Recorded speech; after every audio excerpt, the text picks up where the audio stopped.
Homo Deus, capítulo 11 que pertenece a la parte 3, la religión de los datos. El dataísmo sostiene que el universo consiste en flujos de datos y que el valor de cualquier fenómeno o entidad está determinado por su contribución al procesamiento de datos. Esto puede sorprender e incluso parecer una idea excéntrica y marginal, pero en realidad ya ha conquistado a la mayor parte de las altas esferas de la ciencia. El dataísmo nació de la confluencia explosiva de dos grandes olas científicas.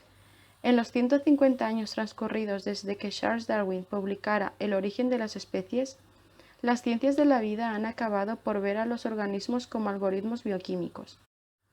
Simultáneamente, en las 8 décadas transcurridas desde que Alan Turing formulara la idea de una máquina de Turing, los científicos informáticos han aprendido a producir algoritmos electrónicos cada vez más sofisticados.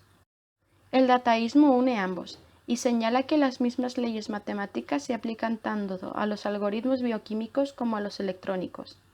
De esta manera, el dataísmo hace que la barrera entre animales y máquinas se desplome y espera que los algoritmos electrónicos acaben por descifrar los algoritmos bioquímicos y los superen.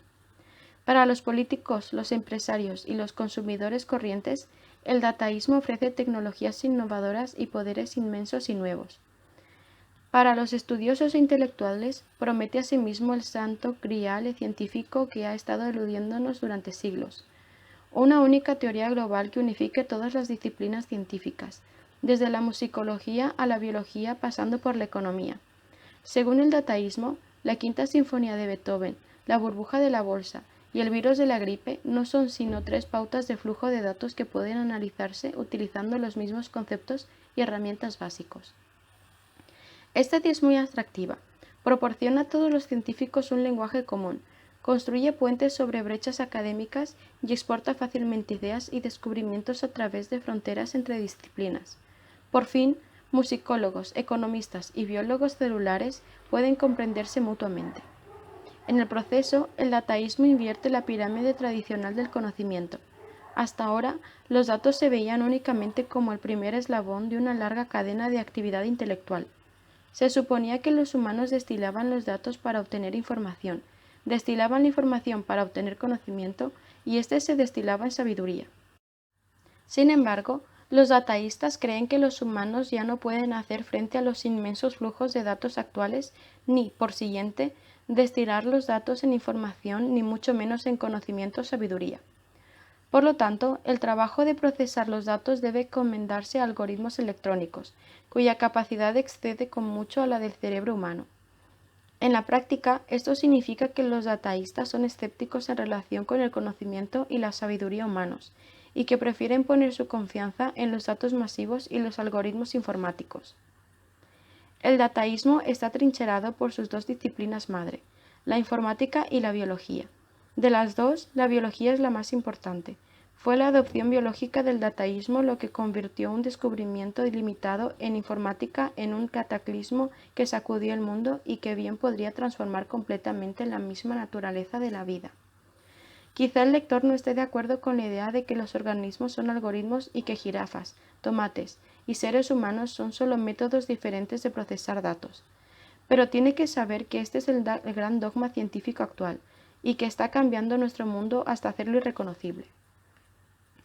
Hoy en día no solo se ven como sistemas de procesamiento de datos a los organismos individuales, sino también a sociedades enteras como las colmenas, las colonias de bacterias, los bosques y las ciudades humanas. También los ecosistemas interpretan cada vez más la economía como un sistema de procesamiento de datos. Los profanos creen que la economía consiste en campesinos cultivando trigo, obreros fabricando ropa y clientes comprando pan y calzoncillos. Pero los expertos ven la economía como un mecanismo para copiar datos sobre deseos y capacidades y transformar estos datos en decisiones. Según esta idea, el capitalismo de libre mercado y el comunismo controlado por el Estado no son ideologías en competencia, credos éticos o instituciones políticas. En el fondo, son sistemas de procesamiento de datos que compiten. El capitalismo emplea el procesamiento distribuido, mientras que el comunismo se basa en procesamiento centralizado. El capitalismo procesa datos mediante la conexión directa de todos los productores y consumidores entre sí, permitiéndoles intercambiar información y tomar decisiones de manera independiente. Por ejemplo, ¿cómo se determina el precio del pan en un mercado libre? Bueno, cada panadería puede producir tanto pan como quiera y ponerle el precio que quiera. Los clientes tienen la misma libertad para comprar tanto pan como puedan permitirse o ir a comprarlo a un competidor. No es ilegal cobrar 1.000 € por una baguette, pero es muy probable que nadie la compre. A una escala mucho mayor, si los inversores predicen un aumento de la demanda de pan, comprarán acciones de las compañías biotecnológicas que modifiquen genéticamente variedades de trigo más prolíficas. La entrada de capital permitirá que las empresas aceleren su investigación, con lo que proporcionarán más trigo más deprisa e impedirán la escasez de pan. Incluso en el caso de que un gigante de la biotecnología aplique una teoría equivocada y llegue a un callejón sin salida, sus competidores más exitosos conseguirán el descubrimiento anhelado. Así, el capitalismo de libre mercado distribuye la tarea de analizar los datos y de tomar decisiones entre muchos procesadores independientes pero interconectados. Tal como explicaba Friedrich Hayek, el gurú austríaco de la economía, en un sistema en el que el conocimiento de los datos relevantes está disperso entre muchas personas, los precios pueden actuar para coordinar los actos individuales de diferentes personas. Según este punto de vista, la bolsa de valores es el sistema más rápido y más eficaz que la humanidad ha creado hasta ahora. Todas las personas son bienvenidas. Si no se incorporan directamente, pueden hacerlo por medio de sus bancos o sus fondos de pensiones.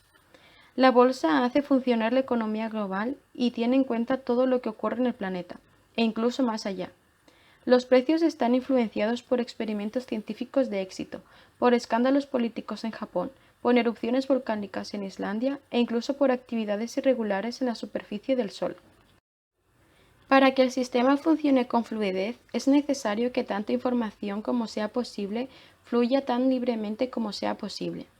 Cuando millones de personas en todo el mundo tienen acceso a toda la información relevante, determinan el precio más exacto del petróleo, de las acciones del Hyundai y de los bonos del Estado sueco al comprarlos y venderlos. Se ha estimado que la bolsa necesita solo 15 minutos de comercio para determinar la influencia de un titular del New York Times sobre los precios de la mayoría de acciones. Las consideraciones sobre el procesamiento de datos explican también por qué los capitalistas están a favor de impuestos bajos. Impuestos elevados significa que gran parte de todo el capital disponible se acumula en un lugar, las arcas del Estado, y que, en consecuencia, cada vez más decisiones dependen de un único procesador, el gobierno. Esto da lugar a un sistema de procesamiento de datos excesivamente centralizado. En casos extremos, cuando los impuestos son demasiado elevados, casi todo el capital acaba en manos del gobierno, de modo que solo el gobierno corta el bacalao. Dicta el precio del pan, la localización de las panaderías y el presupuesto para investigación y desarrollo. En un mercado libre, si un procesador toma una decisión equivocada, otros se aprovecharán rápidamente de su error. Sin embargo, cuando un único procesador toma casi todas las decisiones, los errores pueden ser catastróficos. En una situación extrema en la que todos los datos son procesados y todas las decisiones son tomadas por un único procesador central, se llama comunismo. En una economía comunista, la gente supuestamente trabaja según sus capacidades y recibe según sus necesidades. En otras palabras, el gobierno se queda con el 100% de tus ganancias, decide qué necesitas y después satisface dichas necesidades. Aunque ningún país llegó nunca a llevar a término este proyecto en su forma extrema, la Unión Soviética y sus satélites se acercaron a ella tanto como pudieron. Abandonaron el principio de procesamiento de datos distribuido y pasaron a un modelo de procesamiento de datos centralizado. Toda la información que surgía de toda la Unión Soviética fluía hasta una única ubicación en Moscú, donde se tomaban todas las decisiones importantes. Productores y consumidores no podían comunicarse directamente y tenían que obedecer las órdenes del gobierno. Figura 49. Por ejemplo, el ministro de Economía soviético podía decidir que el precio del pan en todas las tiendas tenía que ser exactamente de 2 rublos y 4 kopecks, que un kolhoz concreto del Oblast de Odessa tenía que pasar de cultivar trigo a criar gallinas, y que la panadería Octubre Rojo de Moscú tendría que producir 3,5 millones de hogazas de pan al día, y ni una más. Mientras tanto, El Ministerio de Ciencia soviético obligaba a todos los laboratorios de biotecnología soviéticos a adoptar las teorías de Trofim Lysenko, el infame jefe de la Academia Lenin de Ciencias Agrícolas. Lysenko rechazaba las teorías genéticas predominantes en su época. Insistía en que si un organismo adquiría algún carácter nuevo durante su vida, esta cualidad podía pasar directamente a sus descendientes. Esta idea iba en contra de la ortodoxia darwiniana, pero encajaba perfectamente con los principios educativos del comunismo. Implicaba que si se podía preparar a las plantas de trigo para que soportaran un clima frío, su progenie también resistiría al frío. En consecuencia, Lysenko envió miles de millones de plantas de trigo contrarrevolucionarias a Siberia para que fueran reeducadas, y la Unión Soviética pronto se vio obligada a importar cada vez más harina de Estados Unidos. El capitalismo no derrotó al comunismo porque fuera más ético, porque las libertades individuales fueran sagradas o porque Dios estuviera enfadado con los paganos comunistas. Por el contrario, el capitalismo ganó la Guerra Fría porque el procesamiento de datos distribuidos funciona mejor que el proceso de datos centralizado, al menos en periodos de cambios tecnológicos acelerados. Sencillamente, el Comité Central del Partido Comunista no pudo adaptarse al mundo rápidamente cambiante de finales del siglo XX. Cuando todos los datos se acumulan en un búnker secreto y todas las decisiones importantes las toma un grupo de ancianos aparatchiks, se pueden producir bombas nucleares a expuertas, pero no se obtendrá un Apple ni una Wikipedia. Figura número 50. Hay un relato, abro paréntesis, probablemente apócrifo, como la mayoría de los buenos relatos, según el cual cuando Mikhail Gorbachev intentó resucitar la moribunda economía soviética, envió a uno de sus principales ayudantes a Londres para que averiguara de qué iba el thatcherismo y cómo funcionaba en realidad el sistema capitalista.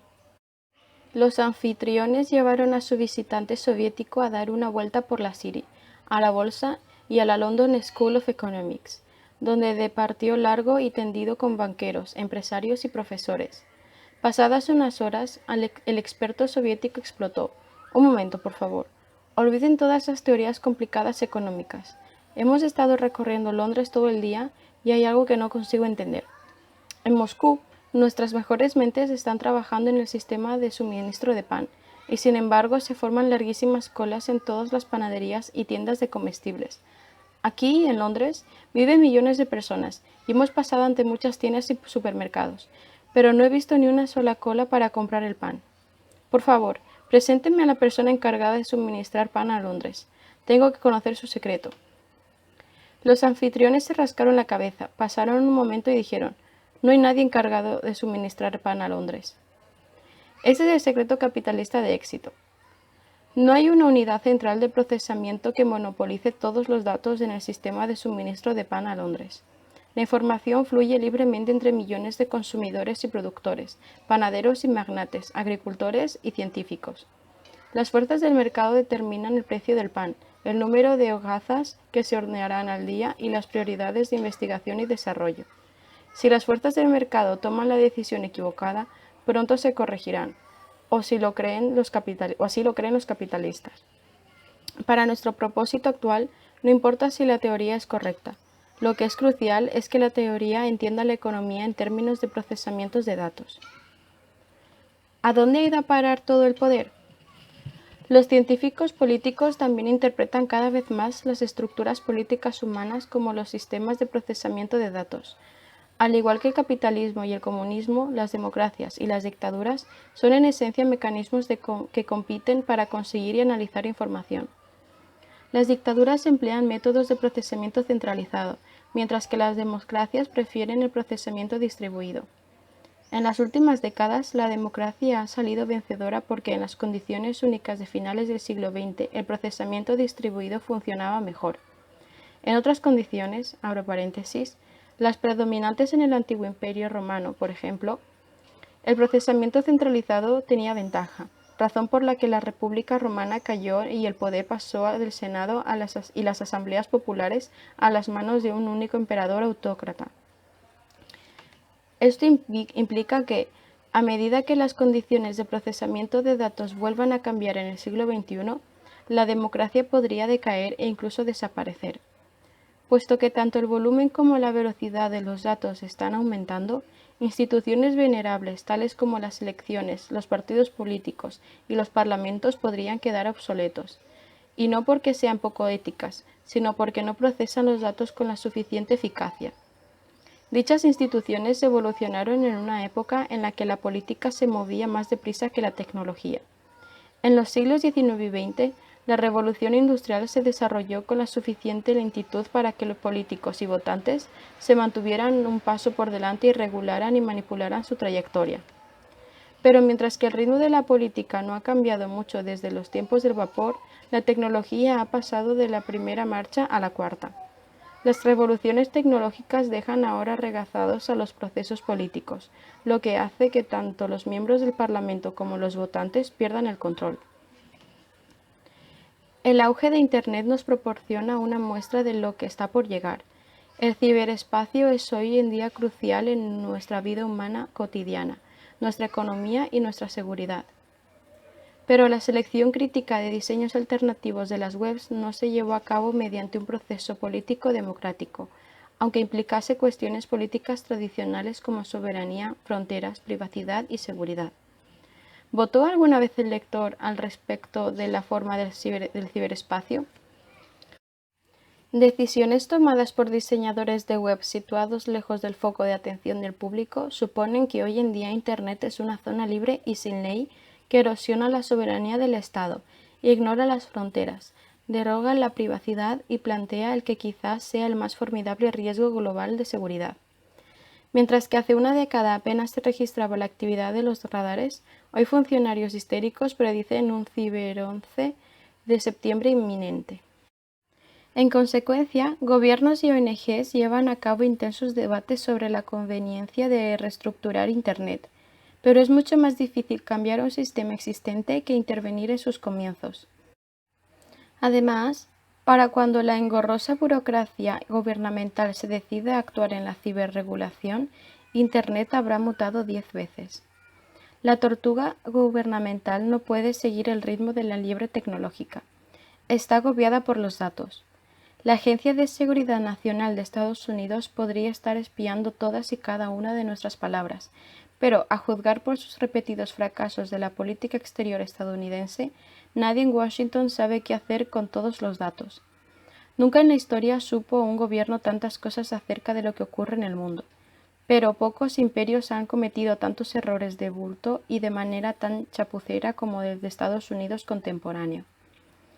Es como un jugador de póker que supiera qué cartas tienen sus oponentes, pero que, de alguna manera, se las arreglara para perder una partida tras otra. Es probable que en las décadas venideras veamos más revoluciones como la de Internet en las que la tecnología gane la mano a los políticos.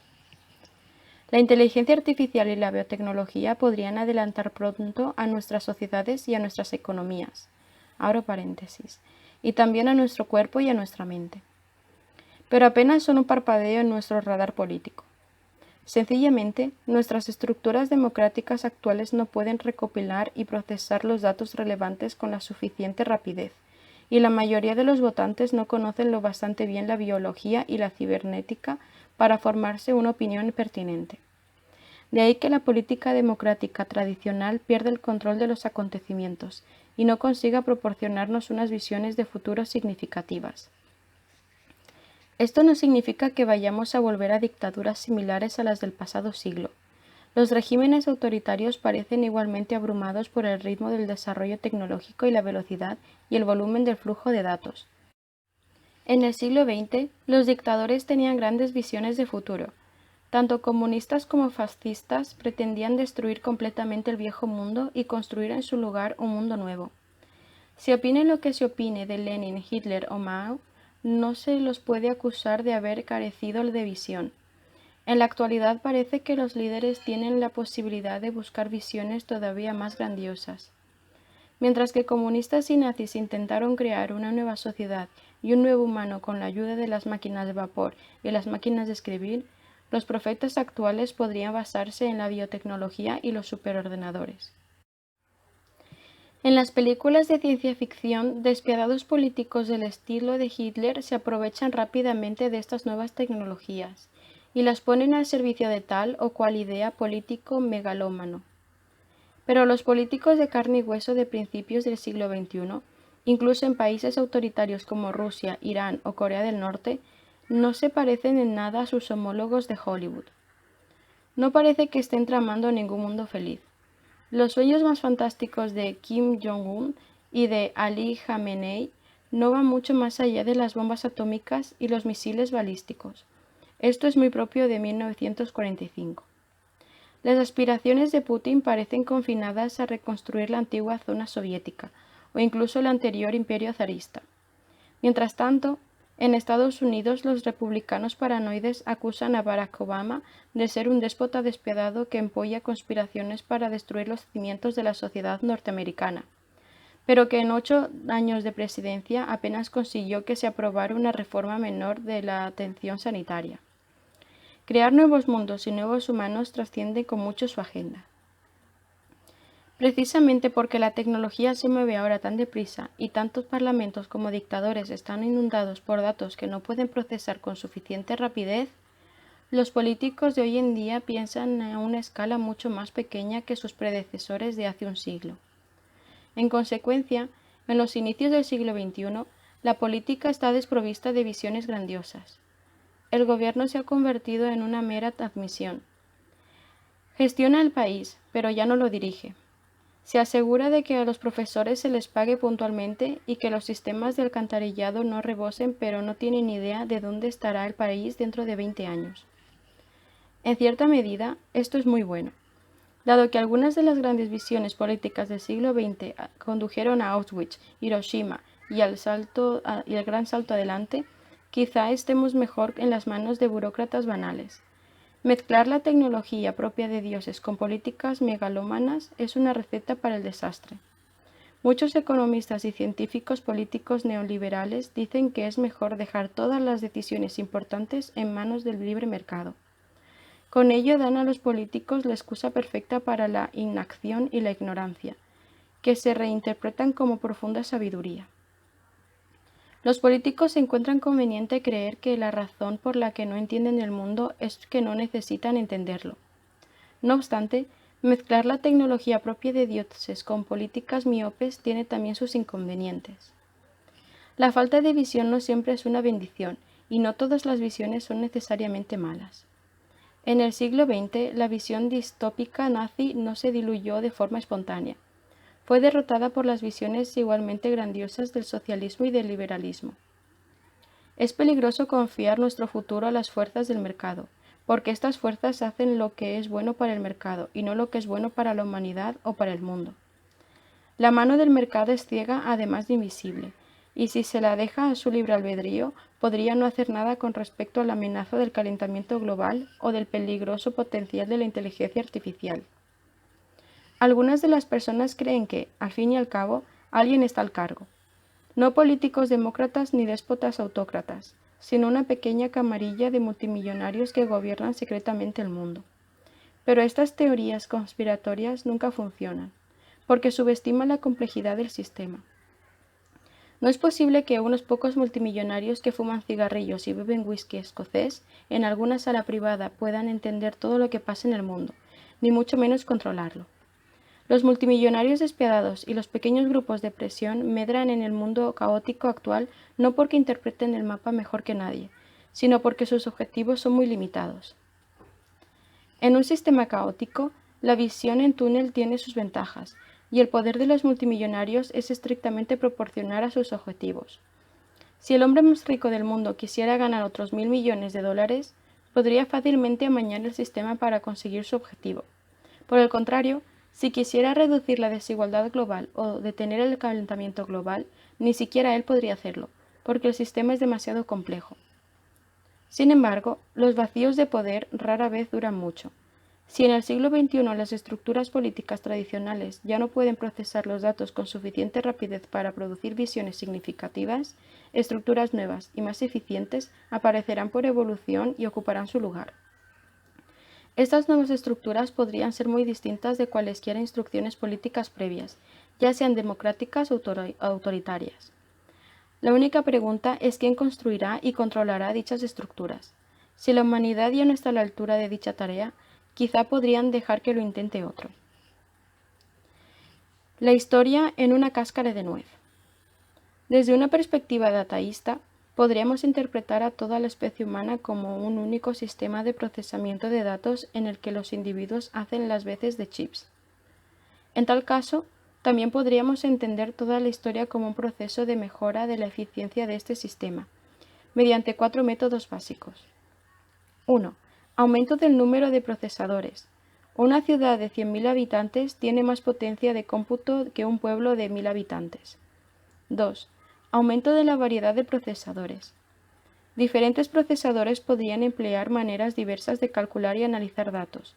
Por lo tanto, emplear varios tipos de procesadores en un único sistema podría aumentar su dinamismo y creatividad. Una conversación entre un campesino, un sacerdote y un médico podría producir ideas nuevas que nunca aparecerían en una conversación entre 3 cazarrecolectores. 3. Aumento del número de conexiones entre procesadores. Tiene poco sentido aumentar únicamente el número y la variedad de procesadores si están poco conectados entre sí. Es probable que una red comercial que conecte 10 ciudades produzca más innovaciones económicas, tecnológicas y sociales que 10 ciudades aisladas. 4. Aumento de la libertad de movimientos a lo largo de las conexiones existentes. Conectar procesadores apenas es útil si los datos no pueden fluir libremente. Construir carreteras entre 10 ciudades no será muy útil si están plagadas de ladrones o si algún déspota autócrata no permite que comerciantes y viajeros se muevan como deseen. Estos 4 métodos suelen contradecirse mutuamente. Cuanto mayor es el número y la variedad de los procesadores, más difícil es conectarlos libremente. En consecuencia, la construcción del sistema de procesamiento de datos de los sapiens pasó por 4 fases principales, cada una de ellas caracterizada por un énfasis en los métodos diferentes. La primera fase dio comienzo con la revolución cognitiva, que hizo posible conectar a un número ilimitado de sapiens en una única red de procesamiento de datos. Esto les confirió una ventaja fundamental sobre todas las demás especies humanas y animales. Aunque el número de neandertales, chimpancés o elefantes que pueden conectarse a la misma red es tan estrictamente limitado, no existe límite para el número de sapiens. Los sapiens utilizaron su ventaja en el procesamiento de datos para propagarse por todo el mundo. Sin embargo, a medida que se extendían a tierras y climas diferentes, perdieron el contacto mutuo y experimentaron diversas transformaciones culturales. El resultado fue una variedad inmensa de culturas humanas, cada una con sus propios estilos de vida, pautas de comportamiento y visiones del mundo. De ahí que la primera fase de la historia implicara un aumento en el número y la variedad de procesadores humanos, a expensas de la conectividad. Hace 20.000 años había muchos más sapiens que hace 70.000 años, y los sapiens de Europa procesaban la información de manera diferente a como lo hacían los sapiens de China. Sin embargo, no había conexiones entre la gente de Europa y la de China, y habría parecido completamente imposible que todos los sapiens pudieran un día formar parte de una única red de procesamiento de datos. La segunda fase empezó con la revolución agrícola y continuó hasta la invención de la escritura y el dinero, hace unos 5.000 años. La agricultura aceleró el crecimiento demográfico, de manera que el número de procesadores humanos aumentó con rapidez. Simultáneamente, la agricultura permitió que mucha gente viviera en el mismo lugar, con lo que se generaron densas redes locales que contenían un número de procesadores sin precedentes. Además, la agricultura generó nuevos incentivos y oportunidades para que diferentes redes comerciaran y se comunicaran entre sí. No obstante, durante la segunda fase, las fuerzas centrífugas siguieron siendo predominantes. Sin escritura y sin dinero, los humanos no podían establecer ciudades, reinos o imperios. La humanidad seguía dividida en innumerables tribus pequeñas, cada una de ellas con su propio estilo de vida y visión del mundo. Unir a la humanidad no era ni siquiera una fantasía. La tercera fase se inició con la invención de la escritura y el dinero, hace unos 5.000 años y duró hasta el inicio de la revolución científica. Gracias a la escritura y al dinero, el campo gravitatorio de la cooperación humana finalmente dominó a las fuerzas centrífugas. Los grupos humanos se conectaron y se fusionaron para formar ciudades y reinos. Los lazos políticos y comerciales entre diferentes ciudades y reinos también se estrecharon. Al menos desde el primer milenio antes de Cristo, abro paréntesis, cuando aparecieron la acuñación, los imperios y las religiones universales, los humanos empezaron a soñar conscientemente en forjar una única red que abarcaría todo el globo. Este sueño se hizo realidad durante la cuarta y última fase de la historia, que empezó hacia 1492. Los primeros exploradores, conquistadores y comerciantes modernos tejieron los primeros hilos que rodeaban todo el mundo. En el período moderno tardío, dichos hilos se hicieron más gruesos y fuertes, de modo que la telaraña de la época de Colón se convirtió en la cuadrícula de acero y asfalto del siglo XXI. Más importante todavía, se permitió que la información circulara cada vez con mayor libertad a lo largo de este retículo global. Cuando Colón conectó por primera vez la red eurasiática con la red americana, únicamente unos cuantos bits de datos podrían cruzar el océano cada año, y eso después de haber superado el acoso de los prejuicios culturales, la censura estricta y la represión política. Pero a medida que pasaban los años, el mercado libre, la comunidad científica, el imperio de la ley y la propagación de la democracia ayudaron a que se levantaran las barreras. A menudo imaginamos que la democracia y el mercado libre ganaron porque eran, entre comillas, buenos. En realidad, ganaron porque mejoraron el sistema global de procesamiento de datos. Así, en los últimos 70.000 años, la humanidad primero se expandió, después se separó en varios grupos y finalmente volvió a fusionarse. Pero el proceso de unificación no nos llevó de vuelta al principio. Cuando los diferentes grupos humanos se fusionaron en la aldea global que es hoy, cada uno aportó la herencia única de pensamientos, utensilios y comportamientos que había acumulado y desarrollado a lo largo del camino. Nuestras despensas están ahora repletas de trigo de Oriente Medio, patatas andinas, azúcar de Nueva Guinea y café de Etiopía. De igual modo, nuestro lenguaje, nuestra religión, nuestra música y nuestra política están repletas de reliquias procedentes de todo el planeta. Si la humanidad es en verdad un único sistema de procesamiento de datos, ¿cuál será el resultado? Los dataístas dirían que el resultado será la creación de un sistema de procesamiento de datos nuevo y más eficiente, llamado Internet de todas las cosas. Cuando dicha misión se cumpla, Homo sapiens desaparecerá. La información quiere ser libre. Al igual que el capitalismo, el dataísmo empezó también como una teoría científica neutral, pero ahora está mutando en una religión que pretende determinar lo que está bien y lo que está mal. El valor supremo de esta religión es el flujo de información. Si la vida es el movimiento de información y si creemos que la vida es buena, de ahí se infiere que debemos difundir y profundizar el flujo de información en el universo.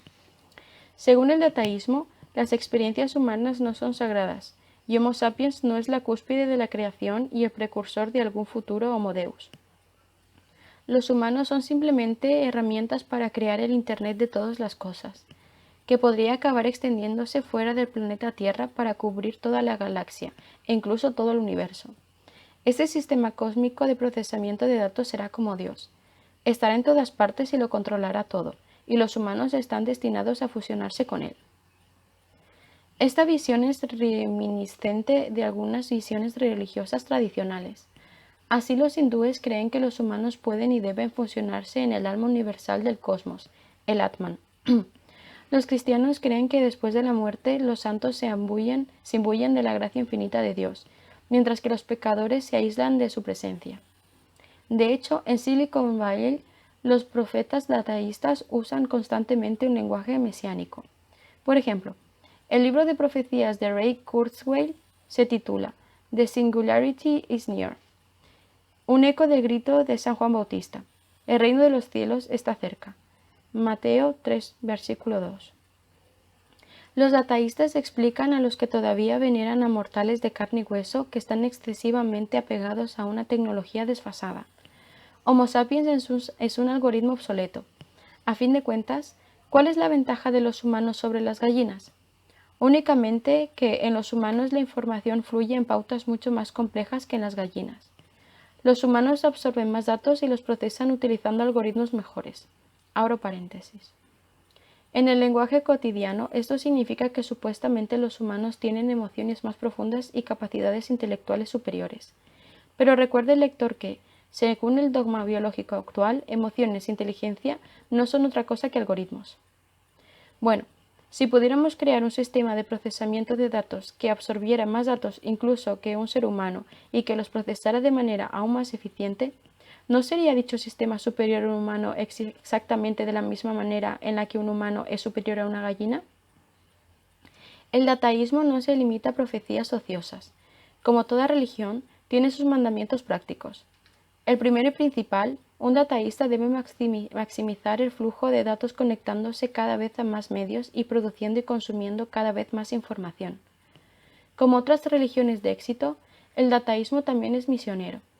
Su segundo mandamiento es conectarlo todo al sistema, incluidos los herejes que no quieren ser conectados. Y todo significa que más que solo los humanos. Significa todas las cosas, mi cuerpo, por descontado, pero también los coches de la calle, los frigoríficos de las cocinas, las gallinas del gallinero y los árboles de la jungla. Todo debe conectarse al Internet de todas las cosas. El frigorífico controlará el número de huevos que contenga y le hará saber al gallinero cuando se necesita un nuevo envío. Los coches hablarán entre sí y los árboles de la jungla informarán de la meteorología y de los niveles de dióxido de carbono. No debemos dejar ninguna parte del universo desconectada de la gran red de la vida, y al revés, el mayor pecado es bloquear el flujo de datos. ¿Qué es la muerte sin una situación en la que la información no fluye? De ahí que el dataísmo sostenga que la libertad de información es el mayor de todos los bienes. La gente rara vez consigue inventar un valor completamente nuevo. La última vez que esto ocurrió fue en el siglo XVIII, cuando la revolución humanista predicó los emocionantes ideales de la libertad, la igualdad y la fraternidad humanas. Desde 1789, a pesar de las numerosas guerras, revoluciones y turbulencias que han atestiguado, los humanos no han conseguido dar con ningún valor nuevo. Todos los conflictos y las luchas subsiguientes han tenido lugar en el nombre de los tres valores humanistas o en el de los valores aún más antiguos, como obedecer a Dios o servir a la nación. El dataísmo es el primer movimiento desde 1789 que ha creado un valor realmente nuevo, la libertad de información. No debemos confundir la libertad de información con el antiguo ideal liberal de la libertad de expresión. La libertad de expresión se concedió a los humanos y protegía su derecho a pensar y decir lo que quisieran, incluido el derecho de mantener la boca cerrada y los pensamientos para sí. La libertad de información, en cambio, no se concede a los humanos, se concede a la información. Además, este valor nuevo puede afectar a la tradicional libertad de expresión, al dar trato de favor al derecho de información para que circule libremente sobre el derecho de los humanos a poseer datos y a restringir su movimiento. El 11 de enero de 2013, el dataísmo tuvo su primer mártir cuando Aaron Swartz, un pirata informático de 26 años de edad, se suicidó en su apartamento. Swartz era un genio de los que no abundan. A los 14 años contribuyó a desarrollar el crucial protocolo RSS. Swartz era también un firme creyente en la libertad de información. En 2008 publicó el manifiesto guerrilla Open Access, que exigía un flujo de información libre e ilimitado. Swartz decía que debemos coger la información, donde sea que se almacene, hacer copias y compartirlas con el mundo. Debemos coger material libre de derechos de autor y añadirlo al archivo. Debemos construir las bases de datos secretas y ponerlas en la web. Debemos descargar revistas científicas y subirlas a las redes de ficheros compartidos. Tenemos que luchar por la guerrilla Open Access. Swartz era un hombre de palabra. Se indignó con la biblioteca digital JSTOR por cobrar a sus clientes. Esta biblioteca contiene millones de estudios y artículos científicos y cree en la libertad de expresión de científicos y editores de revistas, lo que incluye la libertad de cobrar una tarifa por leer sus artículos. Según JSTOR, si quiero que me paguen por las ideas que he creado, estoy en mi derecho. Swartz opinaba de otra manera. Creía que la información quiere ser libre, que las ideas no pertenecen a la gente que las ha creado, y que es erróneo encerrar los datos dentro de los muros y hacerlo pagar para entrar. Utilizó la red informática del MIT para acceder al JSTOR y descargó centenares de miles de artículos científicos que pretendía subir a Internet para que todo el mundo pudiera leerlos libremente. Schwartz fue detenido y llevado ante los tribunales. Cuando se dio cuenta de que probablemente sería condenado y enviado a prisión, se ahorcó. Los piratas informáticos reaccionaron con peticiones y ataques dirigidos a las instituciones académicas y gubernamentales que habían hostigado a Schwartz y que transgreden la libertad de información. Bajo presión, JSTOR pidió disculpas por su parte y de responsabilidad en la tragedia y en la actualidad permite acceso libre a muchos de sus datos, aunque no a todos. Para convencer a los escépticos, los misioneros dataístas explican repetidamente los inmensos beneficios de la libertad de información. De la misma manera que los capitalistas creen que todo lo bueno depende del crecimiento económico, los dataístas creen que todo lo bueno, abro paréntesis, incluido el crecimiento económico, depende de la libertad de información. ¿Por qué Estados Unidos creció más deprisa que la URSS? Porque allí la información fluía con mayor libertad. ¿Por qué los estadounidenses están más sanos y son más ricos y felices que los iraníes y los nigerianos? Gracias a la libertad de información. De modo que si queremos crear un nuevo mundo, la clave es liberar los datos. Y hemos visto que Google puede detectar nuevas epidemias más deprisa de las organizaciones sanitarias y tradicionales, pero únicamente si permitimos el libre acceso a la información que producimos. Un flujo de datos libre puede reducir de manera parecida la contaminación y los residuos, por ejemplo, racionalizando el sistema de transporte. En 2010, el número de coches particulares en el mundo sobrepasaba los 1.000 millones y ha seguido aumentando. Estos coches contaminan el planeta y desperdician enormes recursos, entre otras cosas porque necesitan carreteras cada vez más anchas y también más áreas de aparcamiento. La gente se ha acostumbrado tanto a la conveniencia del transporte privado que es improbable que se habitúen a desplazarse en autobuses y trenes. Sin embargo, los dataístas indican que la gente lo que quiere es movilidad y no un coche privado, y un buen sistema de procesamiento de datos puede proporcionar esta movilidad de manera mucho más barata y eficiente. Yo tengo un automóvil privado, pero la mayor parte del tiempo está ocioso en el aparcamiento. En un día típico, subo a mi coche a las 8:04 y conduzco media hora hasta la universidad, donde aparco ahí todo el día. A las 18:11 vuelvo al coche, conduzco de vuelta a casa media hora y ya está. De modo que utilizo mi automóvil solo una hora al día. ¿Por qué necesito tenerlo otras 23 horas? Podemos crear un sistema inteligente de flota de coches, gestionado por algoritmos informáticos. El ordenador sabría que necesito salir de casa a las 8:04 y me enviaría al coche autónomo más cercano para que me recogiera a esa hora.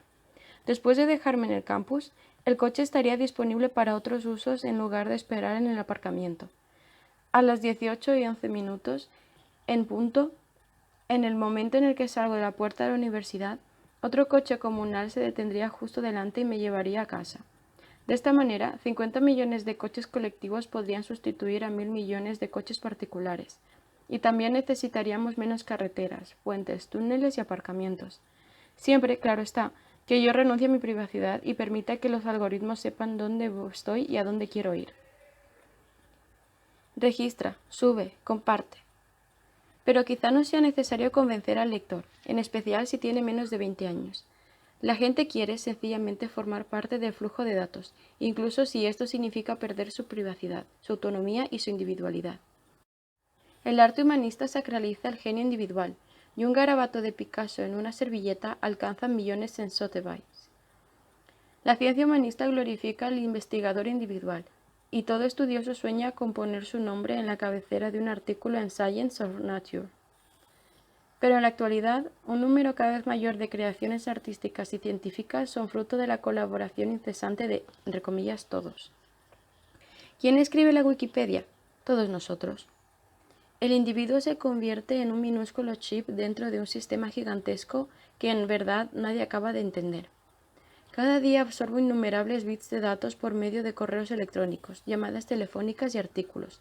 Proceso los datos y transmito de vuelta nuevos bits mediante más correos electrónicos, llamadas telefónicas y artículos. No sé muy bien dónde cajo el gran programa de las cosas y cómo mis bits de datos se conectan con los bits producidos por otros miles de millones de humanos y ordenadores. No tengo tiempo de averiguarlo porque estoy demasiado ocupado contestando mis correos electrónicos. Y a medida que proceso más datos de manera más eficiente, contestando más correos electrónicos, efectuando más llamadas telefónicas, escribiendo más artículos, la gente que me rodea cada vez se ve inundada por más datos. Este flujo incesante de datos desencadena nuevas invenciones y disrupciones que nadie planea, controla ni comprende. Nadie entiende cómo funciona la economía global o hacia dónde se dirige la política global. Pero nadie necesita entenderlo. Todo lo que necesitamos es contestar más rápidamente nuestros correos electrónicos y permitir que el sistema los vea.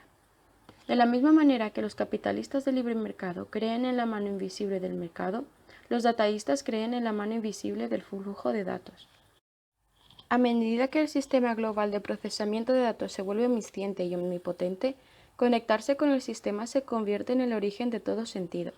Los humanos quieren fusionarse con el flujo de datos porque cuando formas parte del flujo de datos, formas parte de algo mucho mayor que tú.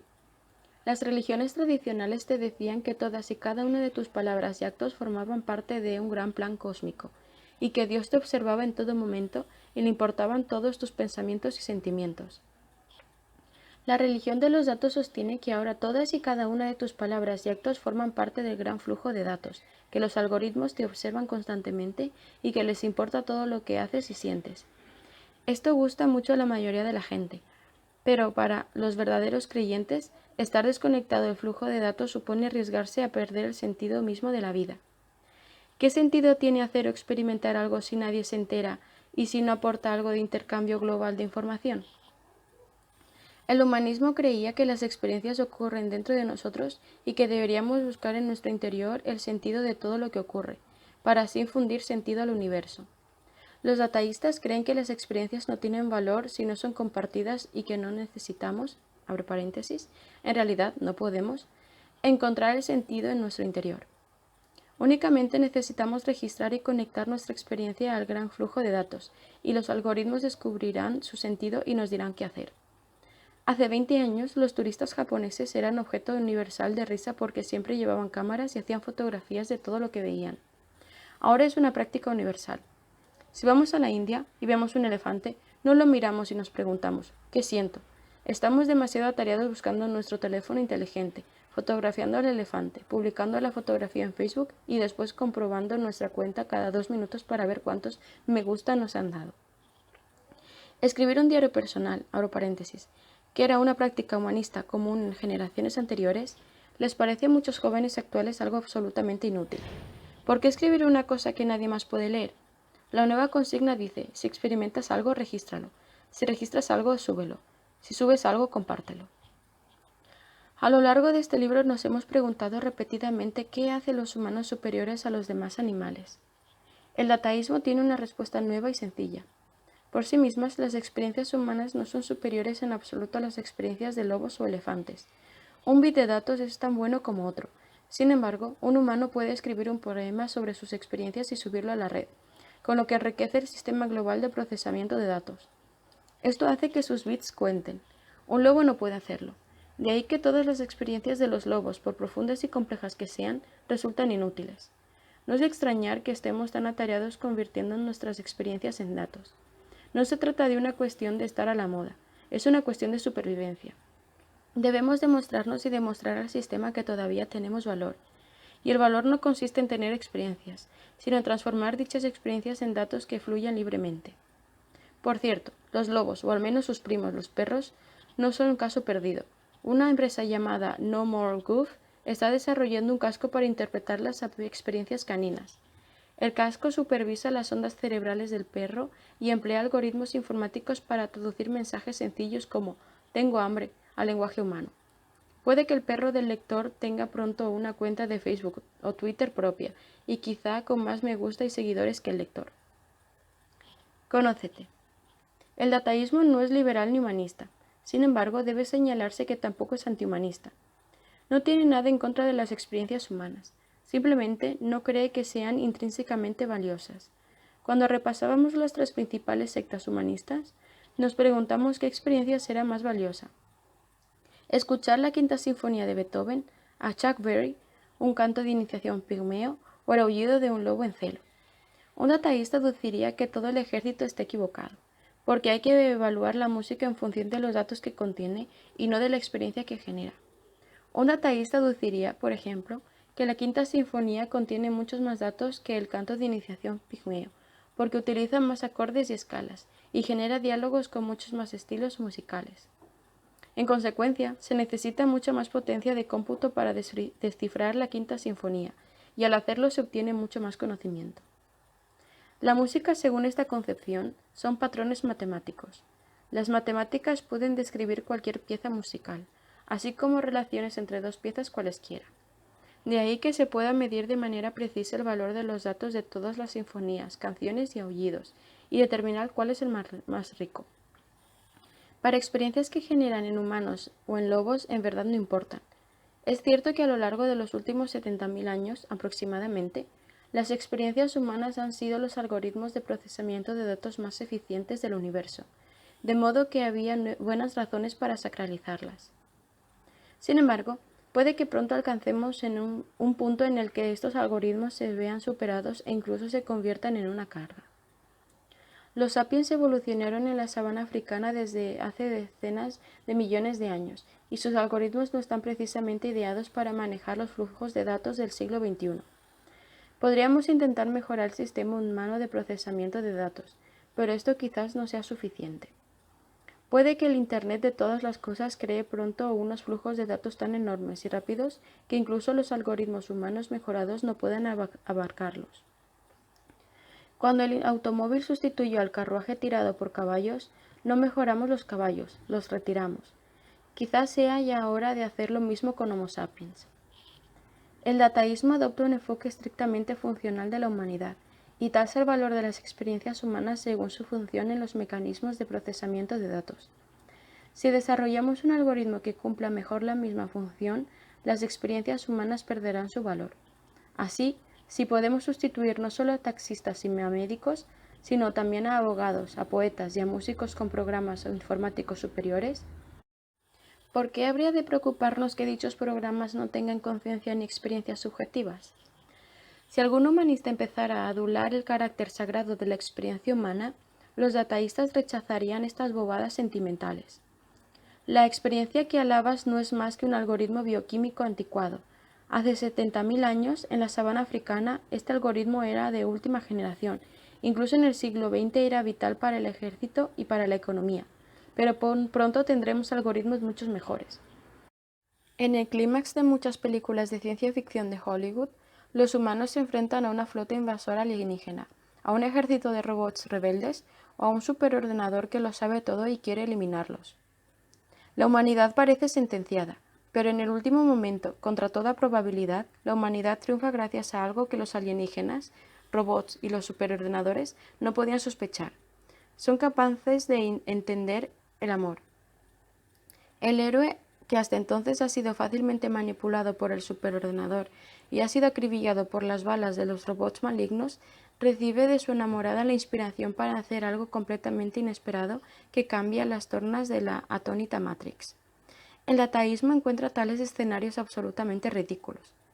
Cita: «Vamos», reprende a los guionistas de Hollywood, «¿esto es lo que podéis ofrecer? ¿El amor?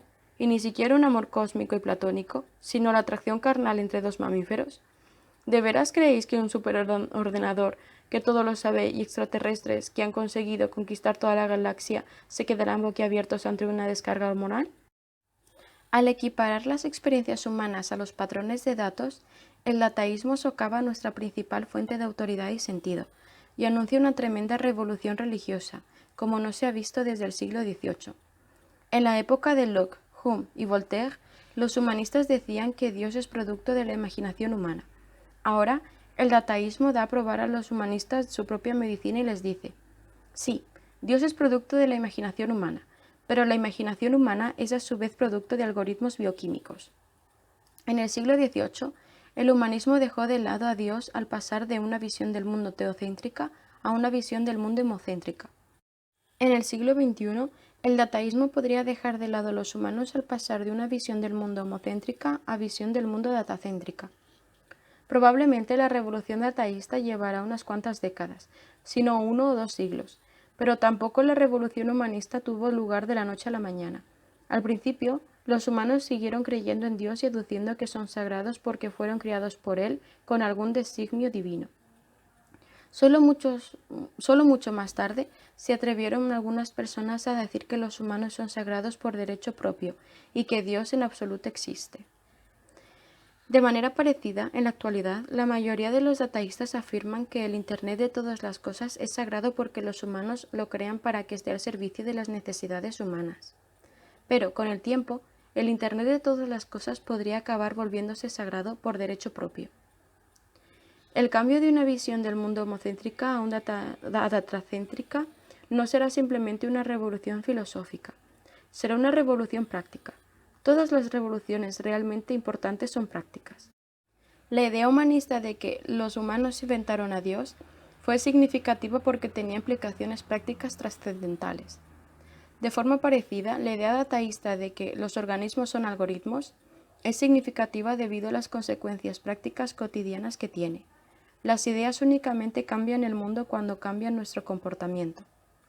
En la antigua Babilonia, cuando la gente se enfrentaba a un dilema difícil, subían a lo más alto del templo en plena noche y observaban el cielo. Los babilonios creían que las estrellas controlaban nuestro destino y predecían nuestro futuro. Mediante la observación de las estrellas, los babilonios tomaban decisiones relacionadas con el matrimonio, la siembra y la guerra. Sus creencias filosóficas se traducían en actividades muy prácticas. Las religiones escriturales, como el judaísmo y el cristianismo, defendían otra visión. Las estrellas mienten. Dios, que creó las estrellas, reveló toda la verdad en la Biblia, de modo que dejad de observar las estrellas y en lugar de ello, leed la Biblia. También esto es una recomendación práctica. Cuando la gente no sabía con quién casarse, qué carrera elegir, o si debía iniciar una guerra, leía la Biblia y seguía su consejo. Después llegaron los humanistas, con otra versión, totalmente nueva. Los humanos inventaron a Dios, escribieron la Biblia y después la interpretaron de 1000 maneras diferentes. De modo que los mismos humanos son origen de toda verdad. Podéis leer la Biblia como una inspiradora creación humana, pero no tenéis por qué hacerlo. Si os enfrentáis a un dilema, escuchaos y seguid vuestra voz interior. El humanismo dio entonces instrucciones prácticas detalladas de cómo escucharse y recomendó prácticas tales como contemplar las puestas del sol, leer a Goethe, escribir un diario personal, tener charlas de corazón con un buen amigo y celebrar elecciones democráticas. Durante siglos, los científicos también aceptaron estas directrices humanistas. Cuando los físicos se planteaban si casarse o no, contemplaban puestas de sol e intentaban ponerse en contacto con sí mismos. Cuando los químicos consideraban si aceptar una oferta de trabajo problemática, escribían diarios y tenían charlas de corazón con un buen amigo. Cuando los biólogos debatían si iniciar una guerra o firmar un tratado de paz, votaban en elecciones democráticas. Cuando los neurocientíficos escribían libros sobre sus sorprendentes descubrimientos, a menudo incluían alguna inspiradora cita de Goethe en la primera página. Esta era la base de la moderna alianza entre la ciencia y el humanismo, que mantenía el delicado equilibrio entre el yin y el yang modernos, entre la razón y la emoción, entre el laboratorio y el museo, entre la cadena de producción y el supermercado. Los científicos no solo sacralizaron los sentimientos humanos, sino que además encontraron una excelente razón evolutiva para hacerlo. Después de Darwin, los biólogos empezaron a explicar que los sentimientos son algoritmos complejos que la evolución ha sofisticado para ayudar a los animales a tomar decisiones correctas. Nuestro amor, nuestro miedo y nuestra pasión no son fenómenos espirituales nebulosos, útiles únicamente para componer poesía. Por el contrario, comprendían millones de años de sabiduría práctica. Cuando leemos la Biblia, obtenemos el consejo de unos pocos sacerdotes y rabinos que vivían en la antigua Jerusalén. En cambio, cuando escuchamos nuestros sentimientos, seguimos a un algoritmo de que la evolución ha desarrollado durante millones de años y que ha superado las más duras pruebas de calidad de la selección natural. Nuestros sentimientos son la voz de millones de antepasados, cada uno de los cuales consiguió vivir y producirse en un ambiente despiadado. Nuestros sentimientos no son infalibles, desde luego, pero son mejores que la mayoría de las alternativas. Durante millones y millones de años, los sentimientos fueron los mejores algoritmos del mundo. De ahí que en la época de Confucio, de Mahoma o de Stalin, la gente debiera haber escuchado sus sentimientos y no las enseñanzas del confucianismo, del islamismo o del comunismo. En el siglo XXI, los sentimientos ya no son los mejores algoritmos del mundo. Estamos desarrollando algoritmos superiores que utilizan una potencia de computación sin precedentes y bases de datos gigantescas. Los algoritmos de Google y Facebook no solo saben exactamente cómo nos sentimos, sino también 1 millón de datos más sobre nosotros que ni siquiera sospechamos. En consecuencia, ahora debemos dejar de escuchar a nuestros sentimientos y, en cambio, empezar a escuchar estos algoritmos externos. ¿Qué utilidad tiene celebrar elecciones democráticas cuando los algoritmos saben las razones neurológicas exactas por las que una persona vota a los demócratas mientras que otra vota a los republicanos? Mientras que el humanismo ordenaba escucha tus sentimientos, ahora el dataísmo ordena escucha los algoritmos. Cuando nos planteamos con quién casarnos, qué carrera seguir y la conveniencia de iniciar una guerra, el dataísmo nos dice que sería una absoluta pérdida de tiempo escalar una montaña elevada y contemplar una puesta del sol sobre el mar. Sería igualmente inútil ir a un museo, escribir un diario personal o tener una charla de corazón con un buen amigo. Sí, para tomar las decisiones correctas debemos conocernos, pero si queremos conocernos en el siglo XXI, hay métodos mucho mejores que escalar montañas, visitar museos o escribir diarios. A continuación, algunas directrices dataístas prácticas para nosotros. Entre comillas. ¿Quieres saber quién eres en verdad?, preguntó el dataísmo. Entonces olvídate de las montañas y los museos. ¿Te has hecho secuenciar el ADN? No. ¿Y a qué esperas? Hazlo hoy mismo. Y convence a tus abuelos, padres y hermanos para que también se hagan secuenciar el ADN. Sus datos serán muy valiosos para ti. ¿Y has oído hablar de esos dispositivos biométricos portátiles que miden durante 24 horas el día tu tensión arterial y tu ritmo cardíaco? Bien, pues cómprate uno y póntelo y conéctalo a tu teléfono inteligente. Y mientras te vas de compras, adquiere una cámara móvil y un micrófono. Graba todo lo que haces y súbelo a la red. Y permite que Google o Facebook lean tus correos electrónicos, supervisen todas tus charlas y mensajes y conserven un registro de todos tus me gusta y todos tus clics. Si haces todo esto, los grandes algoritmos de Internet de todas las cosas te dirán con quién casarte, qué carrera seguir y la conveniencia o no de iniciar una guerra. Pero, ¿de dónde proceden estos grandes algoritmos? Ese es el misterio del dataísmo, de la manera que, según el cristianismo, los humanos no podemos entender a Dios ni su plan. El dataísmo afirma que el humano no puede comprender los nuevos algoritmos maestros. Hoy en día, desde luego, la mayoría de los algoritmos los escriben piratas informáticos humanos, pero los importantes de verdad, como el algoritmo de búsqueda de Google, los desarrollan equipos enormes. Cada miembro del equipo entiende solo una parte del rompecabezas, y nadie entiende en verdad el algoritmo en su totalidad. Además, con el auge del aprendizaje por medio de máquinas y de las redes neuronales artificiales, cada vez hay más algoritmos que evolucionan de manera independiente, mejorándose y aprendiendo de sus errores. Analizan cantidades astronómicas de datos, que ningún humano podría abarcar, y aprenden a reconocer pautas y a adoptar estrategias que escapan a la mente humana. El algoritmo Germen podría ser desarrollado inicialmente por humanos, pero a medida que va creciendo, seguirá su propio camino e irá a donde ningún humano ha ido antes, y a donde ningún humano podrá seguirlo. Una onda en el flujo de datos. Naturalmente, el dataísmo tiene sus críticos y sus herejes. Tal como vimos en el capítulo 3, es dudoso que la vida ciertamente pueda reducirse a flujos de datos. En particular, ahora mismo no tenemos idea de cómo o por qué los flujos de datos podrían producir conciencia y experiencias subjetivas. Quizá dentro de 20 años tengamos una buena explicación, pero quizá descubramos que, después de todo, los organismos no son algoritmos. Es igualmente dudoso que la vida pueda reducirse a la mera toma de decisiones. Bajo la influencia dataísta, tanto las ciencias de la vida como las ciencias sociales han llegado a obsesionarse con los procesos de toma de decisiones, como si la vida no consistiera en nada más. Pero, ¿es así? Es incuestionable que las sensaciones, las emociones y los pensamientos desempeñan una función importante en la toma de decisiones. Pero, ¿es ese su único sentido? El dataísmo está alcanzando una comprensión cada vez mayor de los procesos de toma de decisiones, pero también pudiera estar adoptando una concepción cada vez más sesgada de la vida. Es probable que, en un examen crítico del dogma dataísta, sea no solo el mayor reto científico del siglo XXI, sino también el proyecto político y económico más urgente.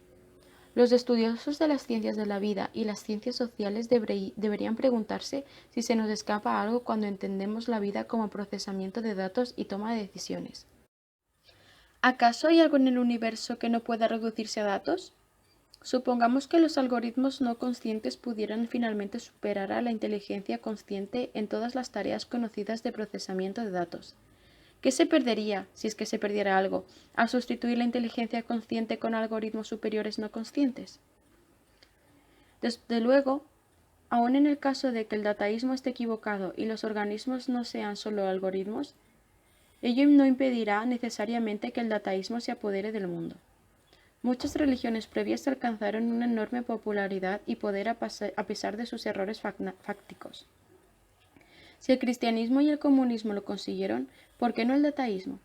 Las perspectivas del dataísmo son especialmente buenas, porque en la actualidad se está propagando por todas las disciplinas científicas. Un paradigma científico unificado puede convertirse fácilmente en un dogma irrefutable. Es muy difícil refutar el paradigma científico, pero hasta ahora no ha habido un solo paradigma que haya sido adoptado por toda la institución científica. De ahí que los estudiosos de un ámbito siempre hayan podido importar puntos de vista heréticos del exterior. Pero si todos, desde los musicólogos hasta los biólogos, empleasen el mismo paradigma dataísta, las excursiones interdisciplinares solo servirían para fortalecer aún más dicho paradigma. En consecuencia, incluso si el paradigma estuviera equivocado, sería muy difícil resistirse a él. Si el dataísmo consigue conquistar el mundo, ¿qué nos sucederá a nosotros los humanos? Al principio, probablemente acelerará la búsqueda humanista de la salud, la felicidad y el poder. El dataísmo se extiende por prometer la satisfacción de estas aspiraciones humanistas. Para alcanzar la inmortalidad, la dicha y los poderes divinos de la creación, necesitamos procesar cantidades inmensas de datos, mucho más allá de la capacidad del cerebro humano. De modo que los algoritmos lo harán por nosotros. Pero una vez que la autoridad pase de los humanos a los algoritmos, los proyectos humanistas podrían volverse irrelevantes. Cuando abandonemos la concepción homocéntrica del mundo en favor de una visión datacéntrica, la salud y la felicidad humanas podrían parecer mucho menos importantes. ¿Por qué preocuparse tanto por las obsoletas máquinas procesadoras de datos cuando ya existen modelos mucho mejores? Nos esforzamos por modificar el Internet de todas las cosas con la esperanza de que nos haga saludables, felices y poderosos. Pero cuando esté terminado y funcione, podríamos vernos reducidos de ingenieros a chips, después a datos y finalmente podríamos disolvernos en el torrente de datos como un terrón en un río caudaloso. De ahí que el dataísmo amenace con hacer a Homo sapiens lo que Homo sapiens ha hecho a todos los demás animales. En el decurso de la historia, los humanos han creado una red global y lo han evaluado todo según su función dentro de la red. Durante millones de años, esto aumentó el orgullo y los prejuicios humanos. Puesto que los humanos ejercían las funciones más importantes de la red, nos resultaba fácil adjudicarnos el mérito de los logros de la misma y vernos como la cúspide de la creación. Se infravalora la vida y las experiencias de todos los demás animales porque cumplían funciones mucho menos importantes, y siempre que un animal dejaba de cumplir totalmente una función, se extinguía. Sin embargo, cuando los humanos perdamos nuestra importancia funcional para la red, descubriremos que, después de todo, no somos la cúspide de la creación. Las varas de medir que nosotros mismos hemos consagrado nos condenarán a sumarnos en el olvido a los mamuts y a los delfines fluviales chinos.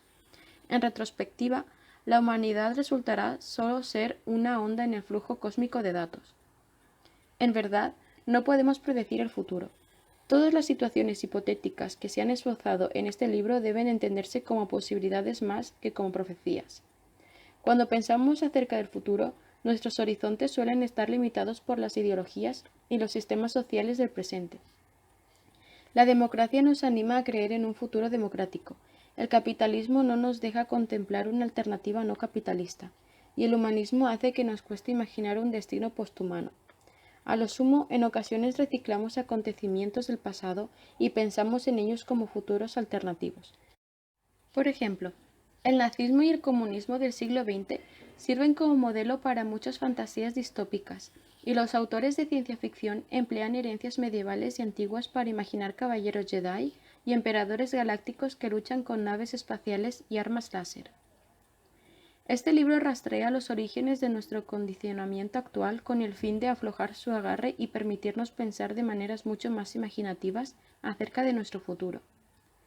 En lugar de limitar nuestros horizontes prediciendo una única situación hipotética definitiva, el libro pretende ampliar nuestros horizontes y hacernos conscientes de un espectro de opciones mucho más amplio. Tal como he indicado en repetidas ocasiones, nadie sabe en verdad cómo será en 2050 el mercado laboral, la familia o la ecología, o qué religiones, sistemas económicos y estructuras políticas dominarán el mundo. Pero ampliar nuestros horizontes podría hacer que el tiro saliera por la culata provocándonos una confusión o una inactividad más grande. Con tantas situaciones hipotéticas y tantas probabilidades, ¿a qué debemos prestar atención? El mundo está cambiando más deprisa que nunca, y nos vemos inundados por cantidades imposibles de datos, de ideas, de promesas y de amenazas.